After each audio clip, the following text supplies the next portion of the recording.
we've talked about portfolio management. It's a particular obsession of mine. I know it's an obsession of yours.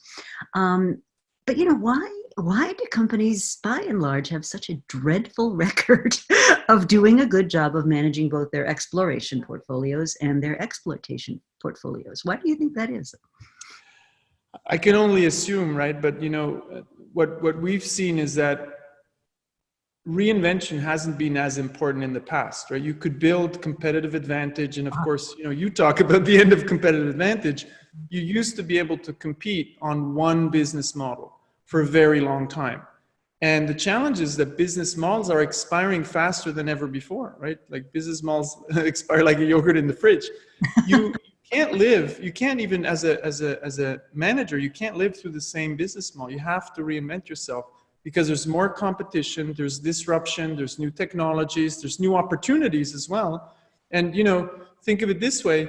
Today, if Tesla hadn't disrupted the car industry the last decade, probably they would be exactly in the same spot, right? And so it's this whole idea that you need some kind of external force disrupting you or changing you for you to even do that. There are only few companies that have been able kind of to reinvent themselves.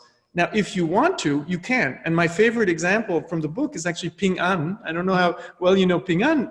Actually, very few people know Ping An. A bit over 7 years ago, they were still a traditional banking and insurance conglomerate. And then Peter Ma, the founder, decided, no, this is not going to work. We're going to die. We need to become a technology company. And they put in place a system that is remarkably similar to Amazon, where they experiment a lot. So from the beginning, Peter Ma said, we're not going to get it right. So he hired a co-CEO, Jessica Tan, who was responsible for helping through this transition. And it was all about experimentation. And they failed a ton. But they also built really big winners. So here's what's interesting. That goes back to your theme of arenas also. Ping An today has in their portfolio, has the biggest health platform of the planet with Ping An Good Doctor. Over 300 million users. Now think of that. It's not Novartis, right? It's not GlaxoSmithKline. It's a banking and insurance conglomerate that does that.